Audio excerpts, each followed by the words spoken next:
বিসমিল্লাহির রহমানির রহিম। আসসালামু আলাইকুম, আদাব। আজকে আমি কথা বলবো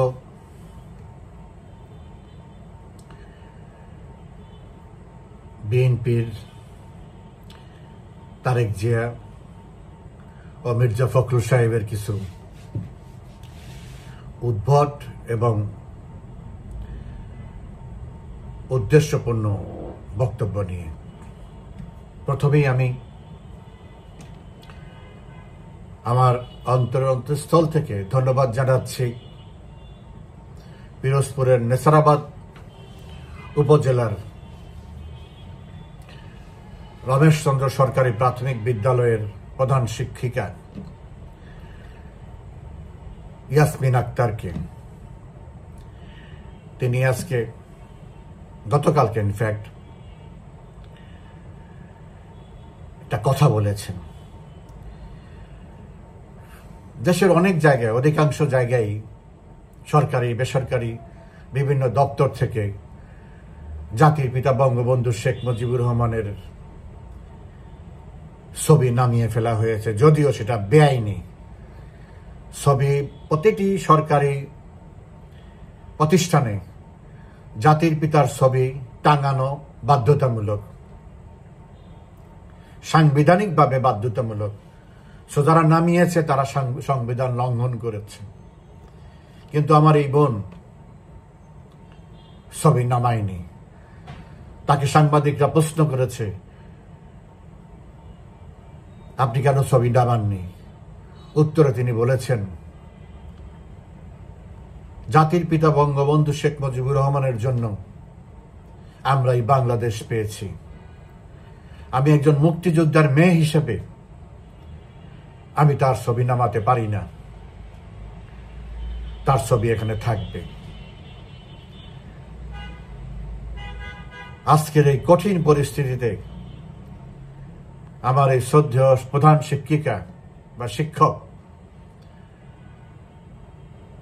যে সাহস, যে দেশপ্রেমের পরিচয় দিয়েছেন, তার প্রতি আমার অবনত চিত্তে গভীর শ্রদ্ধা। আপনারা জানেন যে ইদানিংকালে মির্জা ফখরুল এবং তারেক জিয়া বেফাস কথা এরা সবসময় বলে আসছে, কিন্তু আজকে যেগুলো বলছে এগুলো আসলে সহ্য করার মতো না, যার জন্যই এগুলি নিয়ে কথা বলতে হচ্ছে। দেখেন, প্রথমত হচ্ছে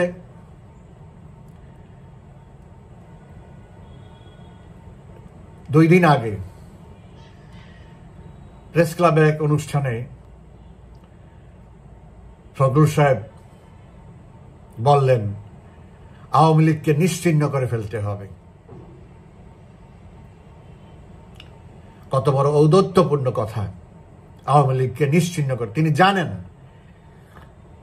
এটা একটা অসম্ভব কথা, এটা একটা অসম্ভব কাজ, যে আওয়ামী লীগকে নিশ্চিহ্ন করা যায় না। বহু আগে বহুবার চেষ্টা করা হয়েছে, কেউ সফল হয়নি। কিন্তু আজকের এই যুগে আওয়ামী লীগের মতো এত বিশাল একটা দলকে নিশ্চিহ্ন করার দেওয়ার মতো উক্তি যে মুখ থেকে বের হয়, যে মানুষ এটা বলে, সে কত বড় সন্ত্রাসী, কত বড় গণতন্ত্র বিরোধী। আওয়ামী লীগ 15.5 বছর ক্ষমতায় ছিল। আওয়ামী লীগের কোন নেতা কর্মী মুখ দিয়ে একবারের জন্য উচ্চারণ করেনি যে বিএনপিকে আমরা নিশ্চিহ্ন করে দেব।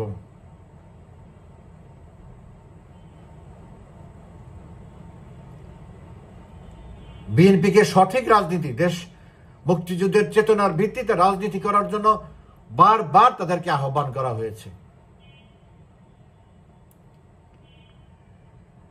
2013-14 সালে 13-14-15 সালে তারা যে অগ্নি সন্ত্রাস করেছে, শত শত মানুষকে হত্যা করেছে, হাজার হাজার গাড়ি পুড়িয়েছে, শত শত স্কুল পুড়িয়েছে, অনেকেই কথা বলতেছিল এই সন্ত্রাসের জন্য বিএনপিকে, এই দেশদ্রোহিতার জন্য বিএনপিকে নিষিদ্ধ করা উচিত। কিন্তু প্রধানমন্ত্রী এদিকে কানই দেননি। প্রধানমন্ত্রী শুধু একবার বলেছে, বিএনপিকে নিষিদ্ধ করলে কাকে নিয়ে রাজনীতি করব? ওরা যাতে সঠিক পথে রাজনীতি করে তোমরা সবাই সেগুলি বলতে থাকো। আর বিভিন্ন সময় বিভিন্ন নেতা কর্মীরা গ্রেপ্তার হয়েছে সুনির্দিষ্ট অভিযোগের কারণে। আপনি গাড়ি পোড়াবেন, বাড়ি পোড়াবেন, স্কুল পোড়াবেন, আপনাকে গ্রেপ্তার করা হবে না, সেটা তো হয় না।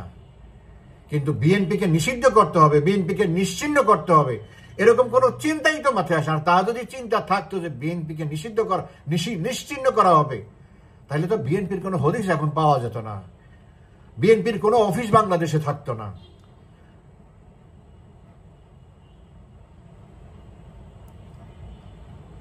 আজকে যখন মির্জা ফখরুল এই ধরনের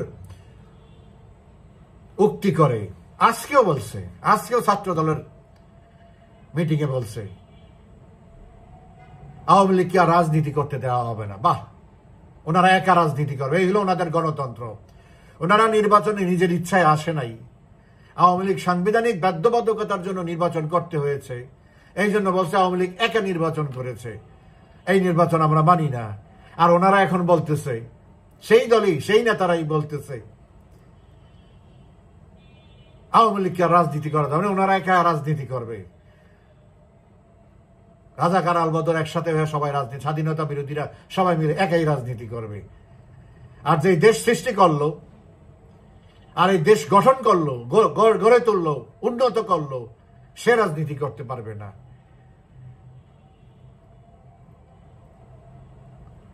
বিএনপি যে 30 সিট পেয়েছে 2008 সালে, 2001 থেকে 6 সালে তার কৃতকর্মের জন্যই তারা পেয়েছিল। আবার যদি নির্বাচন হয়, আমি নিশ্চিত বিএনপি আওয়ামী লীগের সাথে কোনো ফেয়ার ইলেকশন হলে, লেভেল প্লেইং ফিল্ড হলে সেই নির্বাচনে বিএনপি আসবে না। যদি আসে তাহলে তখন দেখা যাবে বিএনপি কোন জায়গায় আছে, মানুষ দেখিয়ে দিবে। আর আওয়ামী লীগকে নিশ্চিহ্ন করা, আওয়ামী লীগের রাজনীতি করতে না দেওয়ার এই খায়েশ এই বাংলাদেশের জনগণ পূরণ করে দিবে।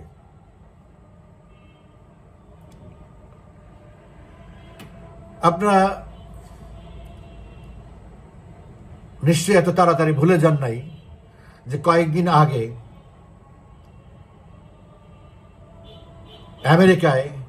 আমেরিকার সাথে বাংলাদেশের এই দখলদার ডেভিল ইনুস গোলামি চুক্তি করেছে। এটা নিয়ে আমি বক্তব্য দিয়েছি। আজকে এটা উঠানোর উদ্দেশ্য হচ্ছে, এই সরকারের প্রধান অংশীদার হলো বিএনপি। এই চুক্তি নিয়ে এত কথা হয়েছে, বিএনপি কিন্তু কোনো স্টেটমেন্ট, অফিসিয়াল কোনো স্টেটমেন্ট দেয় নাই। বরং মির্জা ফখরুল সাহেব ডেভিল ইনুসকে অভিনন্দন জানিয়েছে, সাধুবাদ জানিয়েছে এই চুক্তি করার জন্য।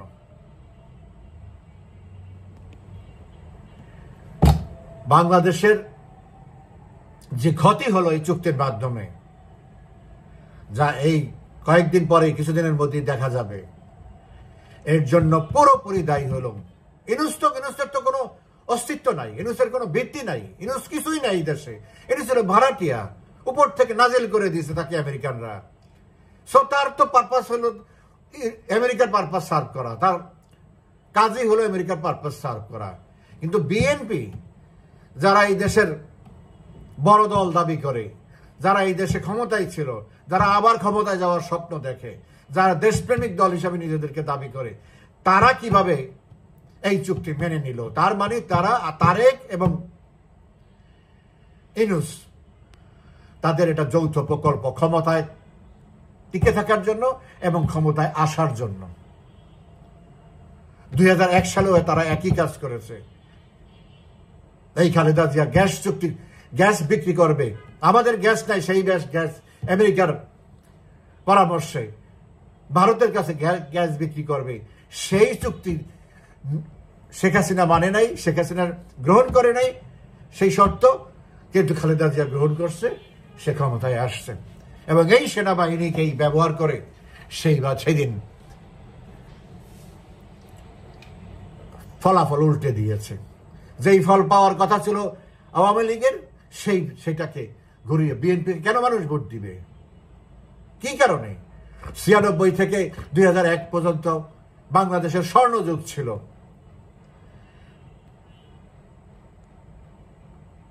শেখ হাসিনা দেখিয়ে দিয়েছে যে আন্তরিকতা থাকলে, নিয়ত পরিষ্কার থাকলে, দেশপ্রেম থাকলে কিভাবে দেশ উন্নতি করা যায়। মাত্র 5 বছরই সে সেটা দেখিয়ে দিয়েছে। 40 লক্ষ মেট্রিক টন খাদ্য ঘাটতির দেশে খাদ্যের স্বয়ংসম্পূর্ণ করছে ওই 5 বছরই। তারপর বিদ্যুৎ সব এগুলি নিয়ে আপনারা সবাই জানেন। তো সেই জায়গায় যেখানে মানুষ 96 সালের থেকে আরো বেশি ভোট দিয়ে মানুষ আওয়ামী লীগকে বিজয়ী করবে, তো কি কারণে বিএনপিকে বিজয়ী করবে?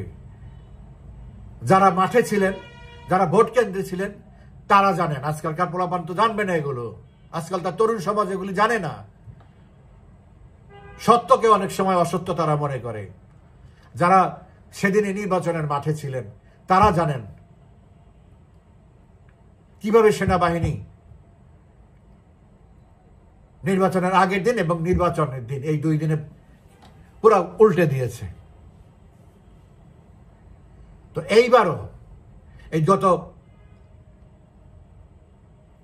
1 বছরে যা করেছে, আর এই যে এখন যে গোলামী চুক্তিটা করলো ইউনূসের সাথে, কি বলে, যৌথভাবে, তারা একটা বিবৃতি দেয় নাই। এইগুলিকে যখন কথা উঠতেছে এখন, এইগুলিকে ঘুরানোর জন্য তারেক জিয়া লন্ডনে বাসে উঠছে। এটা উদ্দেশ্য কি? বাসে উঠার, এই বাসে উঠার উদ্দেশ্য কি? মানুষকে বুঝানো যে আমার গাড়ি বাড়ি কিছু নাই, আমি বাসে চড়ার মতো অবস্থা আমি এত গরিব যে আমি বাসে চড়ে চলতে হয়। এটার উদ্দেশ্য কি? এটা তো একটা ফ্যান্টাসি, মানুষের সাথে প্রতারণা করা, মানুষের সাথে ধোঁকাবাজি করা একটা প্রক্রিয়া। যে দেশে এরকম একটা আলোচনা চলতেছে, তার মধ্যে উনি বাসে উঠার ছবি দিয়া তারপর বাসে চড়ে। তার তো গাড়ির শখ। ক্যান্টনমেন্টের 6 মইনুল রোডের যে বাড়িতে খালেদা জিয়া ছিল, সেই বাড়ি যখন খালি করতে গেছে, সেখানে 11টা গাড়ি ছিল। মার্সিডিজ, বিএমডব্লিউ থেকে এমন কোন মডেলের, টপ মডেলের, পর্সে থেকে শুরু করে এমন কোন মডেলের গাড়ি নাই, মানে বড় ব্র্যান্ডের, যেটা তার কাছে ছিল না। এটা সেই 2009 সালের কথা। তো এখন তো আরো অনেক ধনী। এখন তো এক জায়গায় বসে সারা দেশের চাঁদাবাজি করতেছে। এই গত 15 বছরই করেছে। নির্বাচনের সময় আপনারা জানেন কিভাবে সে চাঁদাবাজি করছে। 1 সিটে 3 জনের নমিনেশন দিয়ে বসে 3 জনের থেকে টাকা নিয়েছে। নির্বাচনে হারার এইটাও একটা কারণ, মানে এত হারার 6 সিট 7 সিট পাওয়ার এটাও একটা কারণ। তো সেই লোক বাসে ওঠে, আরেক তার মাকে এয়ারপোর্টের থেকে নিতে যায় সে এক গাড়ি দিয়া, যে গাড়ির দাম 2.5 কোটি টাকা। সে তার মা হসপিটালে থাকা অবস্থায় সে যেই হসপিটালে যায় আরেক গাড়ি দিয়া, সেই গাড়ির দাম 3.5 কোটি টাকা। আর ইউনূসের সাথে হোটেলে দেখা করতে আসছে যখন, যে range rover SV model, latest মডেলের গাড়ি, যার দাম 7 কোটি টাকা বাংলাদেশি টাকায়।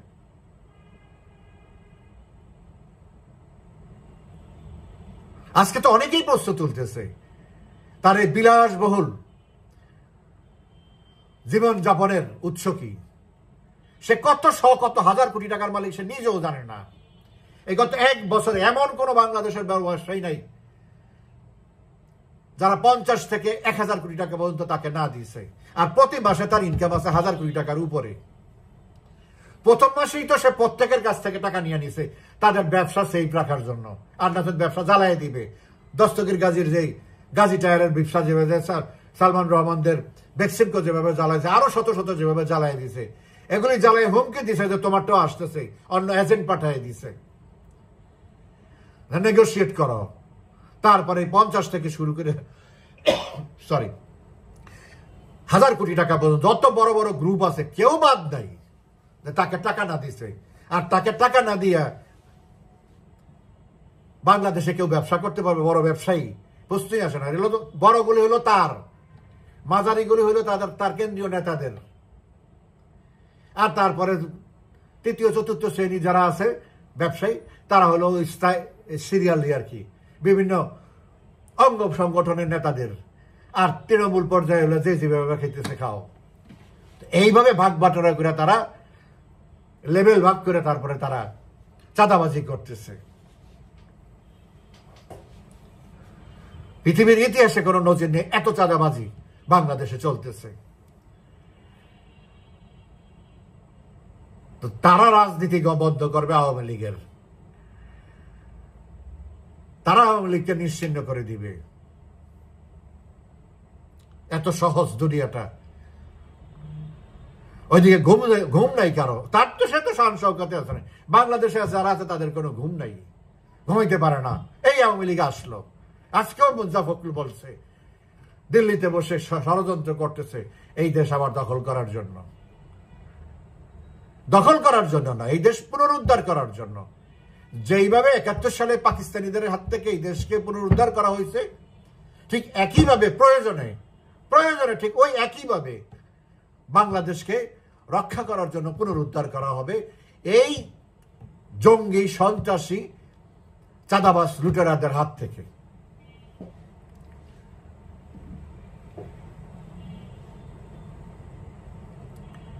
যাই হোক, রাজনীতি যে এত নিকৃষ্ট পর্যায়ে যেতে পারে এ সমস্ত বয়স্ক লোকরা, এ সমস্ত শিক্ষিত লোকরা, সে মির্জা ফখরুল সাহেব তো অর্থনীতির ছাত্র, সে তো অর্থনীতির শিক্ষকও ছিল কিছুদিনের জন্য ঢাকা কলেজে। সে কিভাবে ধন্যবাদ জানাইলো এই যে ট্যারিফের জন্য, কিভাবে ধন্যবাদ জানাইলো?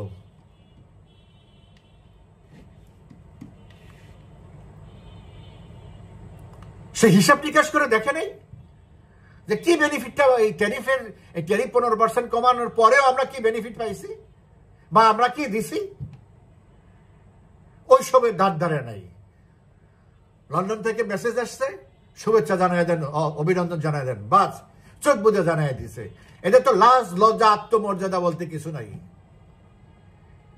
এরা এমন পর্যায়ে পৌঁছে গেছে, কাদের তারেক জিয়া যদি ওখান থেকে ফোন করে বলে আপনি এই কথা বলেন না, এই জন্য আপনার শাস্তি, অফিসে যাবেন কানে ধরে, অফিস থেকে বাসায় যাবেন কানে ধরে, তাই করবে ওই পোস্ট থাকার জন্য। এরা এই পর্যায়ে নেমে গেছে মানসিকভাবে। আর এরা আওয়ামী লীগের সমালোচনা করে। বাংলাদেশকে যে গঠন করছে, আত্মমর্যাদাশীল দেশ হিসাবে পৃথিবীর কাছে প্রতিষ্ঠিত করছে, পৃথিবীর বিস্ময় হিসাবে পৃথিবীর সামনে তুলে ধরছে যেই নেত্রী শেখ হাসিনা প্রধানমন্ত্রী, তার 15 বছরের অক্লান্ত পরিশ্রমের বিরুদ্ধে, তার বিরুদ্ধে যারা কথা বলে তাদের মতো নিকৃষ্ট মনের মানুষ এই দুনিয়াতে আর কেউ নাই। তাদেরকে জনগণ ঠিকই একদিন সাজা দিবে। আর বিএনপি তো বলছে আওয়ামী লীগের রাজনীতি করতে দিবে না, আর আওয়ামী লীগও বলছে, প্রধানমন্ত্রী শেখ হাসিনা ক্যাটেগরিক্যালি বলেছে যারা এই ষড়যন্ত্রের সাথে জড়িত ছিল, যারা এই দেশ ধ্বংসের পিছনে দায়ী, তাদের কাউকেই ছাড় দেওয়া হবে না। মির্জা ফখরুল আপনাকেও না। আল্লাহ যদি বাঁচায় রাখে আপনাকে, আপনি দেখবেন আপনি কোথায় থাকেন, কে কার রাজনীতি বন্ধ করে আর কাকে কে নিশ্চিহ্ন করে। আমরা কোনোটাই করব না। জামাত ছাড়া আর কারো রাজনীতি আমরা বন্ধ করব না। জনগণই আপনাদেরকে শিক্ষা দিবে আপনাদের এই কৃতকর্মের জন্য। সেই দিনের জন্য আপনি অপেক্ষা করেন। আল্লাহ দোয়া করি আপনাদের মতো এই নিকৃষ্ট মানা মানুষগুলো যেন বেঁচে থাকে সেই দিনের সেই শিক্ষা গ্রহণ করার জন্য। আমার দৃঢ় আস্থা এবং বিশ্বাস আছে বাংলাদেশের জনগণের প্রতি, তারা ঠিকই সময় মতো রাস্তায় নামবে এবং এদেরকে উৎখাত করবে। ভালো থাকবেন, ধন্যবাদ।